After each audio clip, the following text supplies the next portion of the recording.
Hey everyone, welcome to another hunt video. Today we're going to be fighting Lunastra, so let's get on with this. And here she is, flying in. So, as you can see, Lunastra is kind of like a Teostra, as you would imagine, because, just like I mentioned last episode, Lunastra is the female version. So Teostra is the male, Lunastra is the female. So they have a lot of, overlaps with similarities. They are pretty similar, obviously, because, male-female version, you don't expect there to be an insane amount of differences. But one of the big things, obviously, immediately, as you can see, is Lunastra's blue. And if you look at her head, she's got more of a crown on her head compared to Teostra. Because if you remember with Teostra, he's kind of got like the horns more so, and Lunastra's kind of got like a big, it's like the horns have kind of morphed into like a big crown thing on her head. That's sort of what it's like. But as I said, for the most part, they are pretty much the same. There are a few differences. I'll get onto them in a minute, but I wanted to say Lunastra is actually relatively rare in the games, at least, because she really hasn't been in many games. She was first introduced in Monster Hunter Freedom 2, and then of course she came to Monster Hunter Freedom Unite, this game. But then other than that, she's only been in World and Iceborne, so, she had quite a massive gap. She went from 2nd gen to 5th gen, nothing in between, so she really hasn't been in many games, so she's quite cool in that sense that she's kind of rare. Because when she came to World, I was actually quite surprised. I was like, oh wow, we're getting Lunastra back, 'cause I hadn't fought her in such a long time.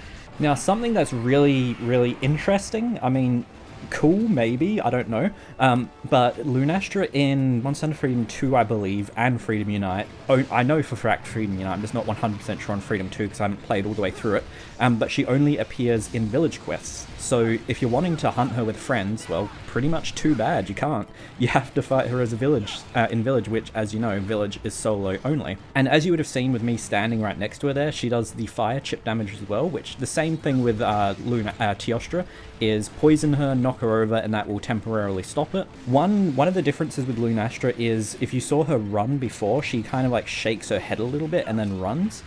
Which she can track you a little bit with that. Not heaps, but let's say you're standing here and she's facing a different direction. Before she runs, she'll turn to face you. So if you're sitting there sharpening or something, you want to be careful with that. And as you just saw there, same with Teostra. When she's not angry, the flamethrower attack's quite short. But when she isn't angry, it's quite long. And you've got to watch out for that tail. That tail is an absolute pain. And one thing, if you've only fought Lunastra in World, say, and you're going to fight her in Freedom Unite if you've gone back to play the games, just keep in mind she's not actually weak against ice in this. Well, she's like a 0 resistance against ice in Freedom Unite. But in World, I can't remember the exact number, but she's weaker against ice than water. But in Freedom Unite, she's weaker against water than ice. Like, water is a minus. Water is a minus, but ice is a 0. And in World, it's the other way around. Water is a 0 and ice is a minus. So there's a few little differences here and there, but in both in both games, she's weak against Dragon. So as I said, I've said previously, pretty much every Elder Dragon, if you're not sure what to bring, and you don't want to bring Raw, or you don't want to bring Poison or something along those lines, just bring Dragon, because every Elder Dragon is somewhat weak against Dragon. As I think I said it in the Teostra video, it says it in the name, they're weak against Dragon, they're Elder Dragon, it's it's kind of just in the name. Now, this is one of the unique moves with Lunastra. She'll fly up like this and then do a flamethrower, so you got to watch out for this. It's pretty easy to dodge, but sometimes, if you're stuck in a corner or something, you can get trapped. And she does do this, semi-regularly, not super regularly, but it's just a move that if you've only fought a Teostra, you probably wouldn't have seen, so it's just something to keep in mind if you're going to be fighting a Lunastra. Oh god, the hitboxes aren't the best, as you can see. Sometimes they're a bit jank. And with breakable parts, you can break Lunastra's wings and you can cut the tail off. You can also break the head, like the big horn part, but there is a condition. I actually forgot to mention this in the Teostra episode. Someone reminded me in the comments. So you actually have to, in this generation, at least I'm not sure about World, you have to bring a dragon element. You have to do, I'm not sure what the minimum element damage is, but the horns have to be hit with dragon element at some point or they can't break.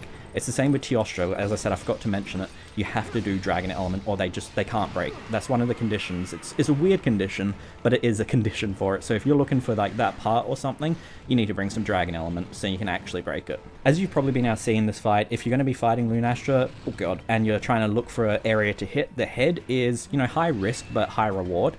It has one of the best hit zones on Lunastra, if not the best hit zone. I'm not sure about for Blunt, I would assume so. But for, you know, for me at least, the head hit zone is amazing, and as you've been able to see quite a few times, I've been able to stun her, knock her, etc. From just hitting the head, because, oh god, see how big that flame is now. But yeah, the head is just such a good hit zone. Obviously, it's, as I said, it's high risk as well, especially with those sorts of attacks. So if you're, you know, if you're having issues, maybe go for the legs. The legs aren't too much of an issue, and when she does this move, you can go in for the head. Perfect example of why. I believe she does the same thing as Teostra with the wing flap, that, you know, depending on the wing flap amount, it equals like the distance that she's going to do. I'm not 100% sure. I'm assuming it's the same because Teostra does that, so I would assume Lunastra is the same. Oh god, our cool drink has come off. Okay, that was amazing. Remy just knocked her out there. That was awesome. I wasn't talking, so hopefully you guys saw that. But yeah, so I wanted to also say, just like with Teostra, if you've only fought her in World, in this game she does not have a Supernova type move. I know in World, of course, you know, Teostra and Lunastra have one, and they have one together. You don't have to worry about that in Freedom Unite and Freedom 2. She doesn't have that. You don't have to worry at all. And I've also just realized I forgot to mention this last episode. I completely forgot. But in the Monster Hunter 20th anniversary voting, Lunastra became 96th. So, you know, relatively high up there, but also not super high considering she was in World and Iceborne, which, you know, were relatively recent. So you would expect her to be a little higher, but she's not super high. And I will just mention this here because I forgot to mention it last episode. Teostra is number 59. So they're, you know, about 30 places between them, which, you know, makes it makes a bit of sense. Lunastra, I believe a lot of people had issues with Lunastra because she was in World specifically, she was a bit of a pain. In this game, honestly, I don't really have issues with her. And with Lunastra having like relative monsters, she only has Teostra in the mainline series, so there aren't any like subspecies of Lunastra, there aren't any variants, anything like that. There is one monster that's related to both Teostra and Lunastra, that's in Frontier, but I'm only talking about mainline here, so she doesn't have any relatives besides Teostra in the mainline series. If we included Frontier, then there is one, but, you know, we're only talking about mainline anyway. And even though she is only a village single-player monster, you can actually get G-rank armor for Lunastra, which is kind of interesting because she technically isn't in G-rank in this game. But you're just going to need high-rank Lunastra parts, so, you know, just do Nakot ones. And then you're going to need some Teostra G-rank parts. So you're going to have to fight some Teostra's G-rank and some Lunastra's Nakot. But you're not going to have to fight any G-rank Lunastras because they don't exist. Now, I know a lot of people have issues with Lunastra at times, specifically in World I've seen, but there were issues. I knew people that had issues with Lunastra back in Freedom Unite as well. And I think one of the biggest things is the fact that you have to fight her solo. So a lot of people that have only played multiplayer, when they go to fight solo, they might have some issues. But like, honestly, if you're having issues with her, just take your time, sit back, watch her moves. Because I've always said, if you're struggling with a monster, just go on a quest and just watch their moves. So like, seriously, like, just do this, like, you know, just go on the quest, run around and see when you can actually hit, and then the next time you fight them, you can go on to that again. So it's basically just like a recon mission, I'm saying. And if you're going to have issues, it's honestly a good idea. I've had to do it with monsters before. I haven't ever had to do it with a Lunastra just because I haven't had, well, as far as I remember at least, maybe back when I first played, but I haven't had too many issues. I mean, I think I have more issues with Teostra personally because Teostra seems a bit more crazy. Lunastra is still crazy, but she's a bit more tame than Teostra in my opinion. I mean, she still does big damage, but she feels more tame. And the same thing with Teostra and all Elder Dragons in general.